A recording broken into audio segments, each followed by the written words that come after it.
Okay, and we're back. We are joined by Mr. Bill Hurst.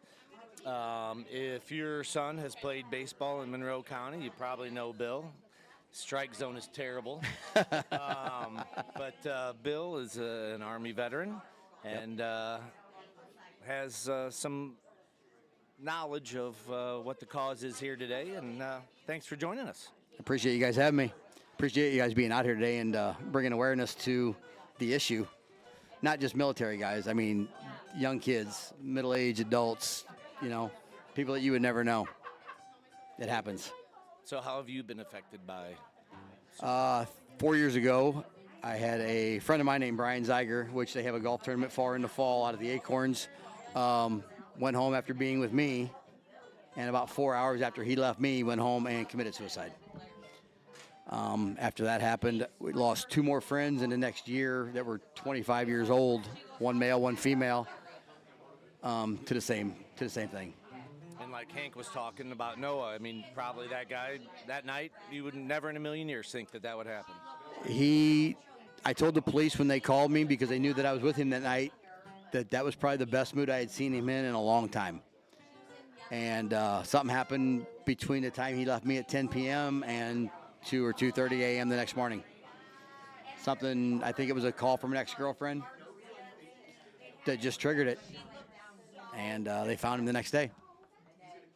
And so how many, old buddies from the Army and stuff like that, or maybe not even buddies, but, you guys all kind of keep in touch. I mean, I'm sure you've heard of numerous guys that this has happened to. Well, yeah. I gave Hank a bracelet. As a matter of fact, today I gave him a bracelet that says 22 a day. And that's the number of veterans that they lose a day that they estimate from suicide. Is that right?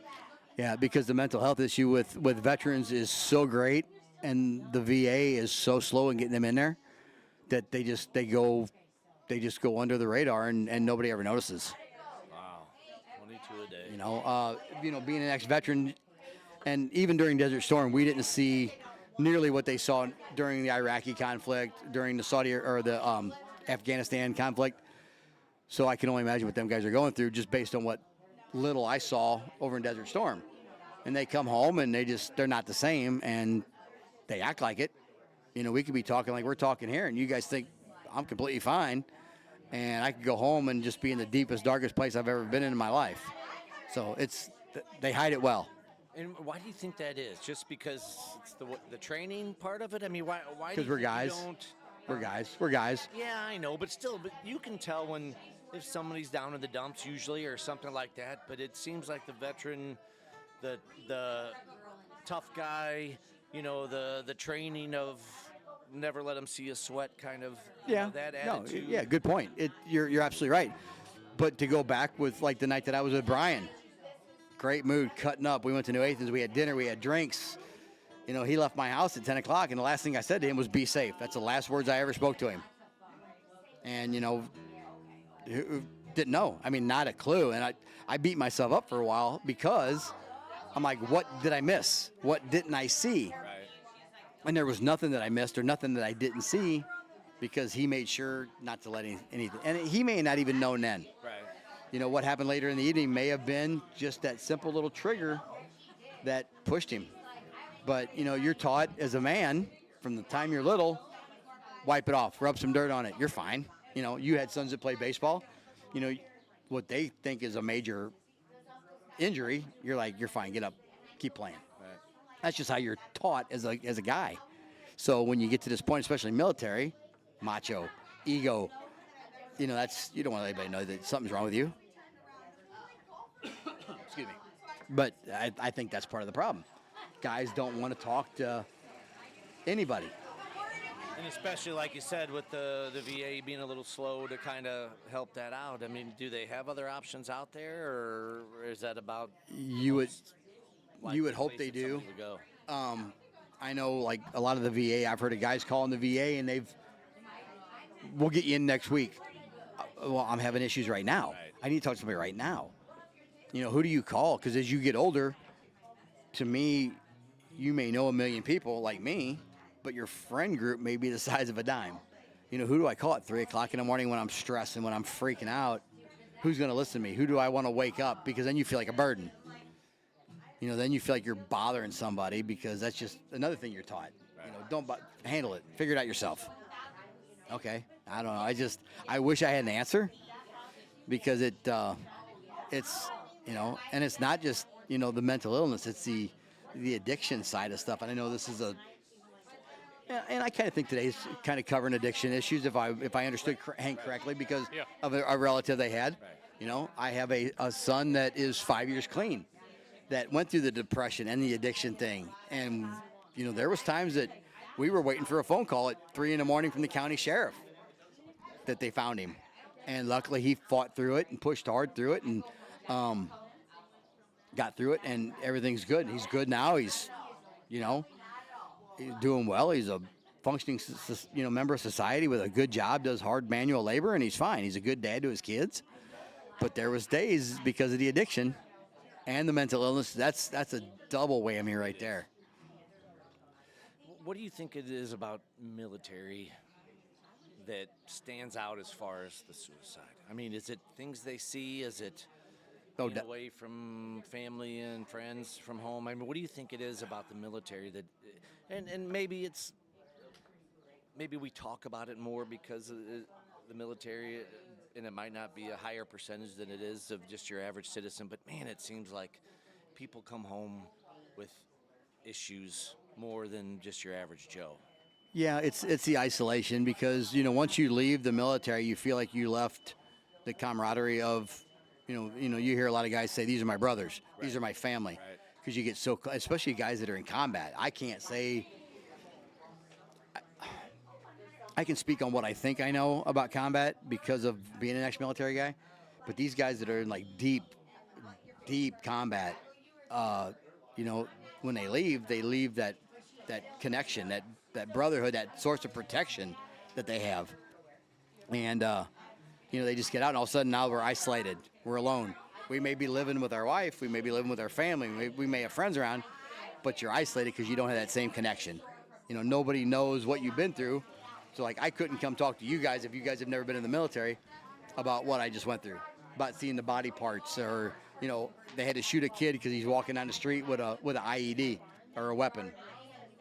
That weighs on you. I mean, even during Desert Storm, we saw some pretty gruesome stuff, but it's nothing like these guys go through. Yeah. So. Yeah, I mean, we kind of. Sorry. Same thing with the fire service. I'm not to a tenth of that extent, but there's certain things that we talk about that we don't talk to everybody about. So I could see that. But you watch enough movies and TV shows, and everybody's itching to get back. You know what I mean? And you get that 35, 40-year-old range, and you still know those guys that stuff's going down over here or over there, and they always want to get back to that brotherhood and that sense of purpose and that kind of stuff. Well, even the fire service, police officers, you guys I'm sure see stuff that nobody should have to see. Kids in fires and kids in car accidents, and just so I can even see it reach extend into that, because one of the young people that I was speaking of that had just committed suicide, the same about a year after my friend Brian did. She, which is unusual, 25-year-old female, had just got her dream job of being a cop. She was National Guard, military police, and something happened. We're not sure what it was, but her dad walked in to check on her because they hadn't heard from her, and she was sitting in front of her couch, and she had shot herself. So, there's no suicide and mental illness they don't care how old you are. They don't care if you're male, female, white, black, green. It doesn't care, because it's gonna get you. And a lot of people, like I said, hide it well, unfortunately. So what can we do to, I don't want to say help prevent this, but help benefit these people? Or what can we do for them? I mean, obviously we're not in that same boat, so how can we help, even if the VA, takes a week or two to get back to you? They always say check on your battle buddies. So basically what they mean by that is if you guys just, as regular everyday people know somebody that was in the military, know somebody that was in combat, just, friends, acquaintances, reach out to them every now and then. Just send them a text. Just shoot them a text. Hey man, how you doing? Something simple, Because once somebody gets isolated and they get set apart from everybody else, all of a sudden they start thinking that they're forgotten. And then you go into a deeper hole and then a deeper hole. But, let's say Joe down the street and you see him on his porch. Don't just wave to him, stop by and, hey, man, how's it going? How you doing? Grab a beer, walk down. Hey, just shoot the breeze with him or whatever and just have a beer with him. Check in on your guys that like even as, like firefighters, you guys, if you guys come up on a horrific crash or something that have to see something terrible, check in on your buddies the next day or week or whatever and see how everybody's doing. And it's just you get to the point where you think that you're invisible, and I think that would be the simplest start. That's your basic low level thing you can do for veterans or first responders or anybody is just check on them. Let them know that they're being thought about. Let them know that they haven't gone on the way. They haven't been tossed to the wayside. They're not just yesterday's news. I got a buddy of mine in Waterloo that he's told me in the past that he's got a bullet that he keeps in his nightstand. He come home from Iraq and he had just been hit with an IED, had a brain injury. Saw two of his guys get killed. Saw a few of his, and so, and I joke with him because that's how military guys do. I said, I'm going to come out to your house one day with a Sharpie and I'm going to draw a little smiley face on that bullet because you can't shoot yourself with a bullet with a smiley face on it. It's impossible. But now he's in a better place. He's gone through some dark times, but he just lives like 3 blocks from me, and I blow his phone up. I'm like, if I don't hear back from you within a day, I'm driving you nuts. And and he appreciates it. He likes it, and so just stuff like that. We have a different connection because we're friends, and I know what he's been through. But yeah, just a simple text, a simple hey, how you doing? A beer, a water. Let's just something simple is the easiest way to start. I think that's huge advice. I mean, I'm sure, people, like you said, think that they're smiling and laughing and hanging out with you, and you just automatically assume that nothing's wrong. But you never know what's going on. Guys are the best actors in the world because you will never know what's wrong with somebody. I mean, I'm sure you guys know you hurt yourself at work. I'm not telling my wife. I'm fine. I'll get through it. It'll go away. And then 2 days later, she sees you can't pick the trash bag out of the trash can because you're hurt. Then you finally say something. Well, a lot of these guys with mental illness and stuff like that, PTSD, by the time anybody notices, it's too late. And, then they are in such a rabbit hole that you can't help them no matter what you say because they've just gone over that edge. So simple things. That's my thought. Like I said, I'm not an expert on it. I don't know. I've never directly had a military buddy commit suicide. Brian was a Navy guy, but it was nothing like related to that. So yeah, that's my best answer. Yeah, well, I appreciate it. I mean, that's hearing a different side of it, because we can give financially in some aspects, but I think kind of like TJ was saying, that just making someone not feel alone, Yeah. goes dividends. A lot of them guys are more. They will take the friendship and the just being with somebody else and having an ear more than they'll take money. Because I mean, most veterans, I'm sure you guys have heard this before. Most veterans don't even like people walking up and going, "Thank you for your service." It makes us uncomfortable. It does. I cringe. I'm like, "You're welcome.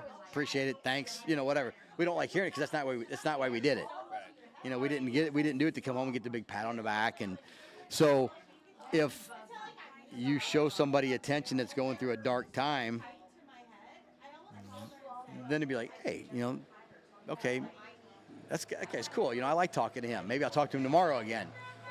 Maybe I'll go down and talk to him next week. If I see him mowing his grass, I'll stop him. Just something simple like that can be bigger than you can even imagine.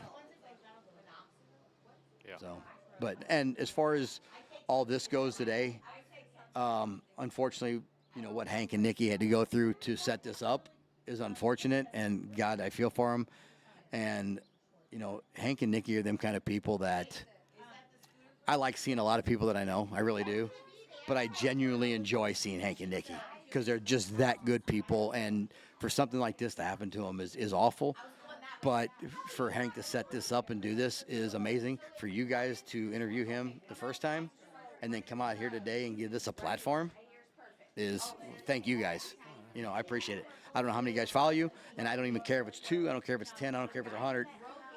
You guys showed up, you guys did this, and, you know, you're getting it out there to everybody. And I got a new friend, I think. All right. Well, So, thanks, Bill. all right, man. Appreciate it. We appreciate you coming on. Yeah, definitely Great appreciate you guys advice. for doing this. Great advice. All right. Thanks, guys. man.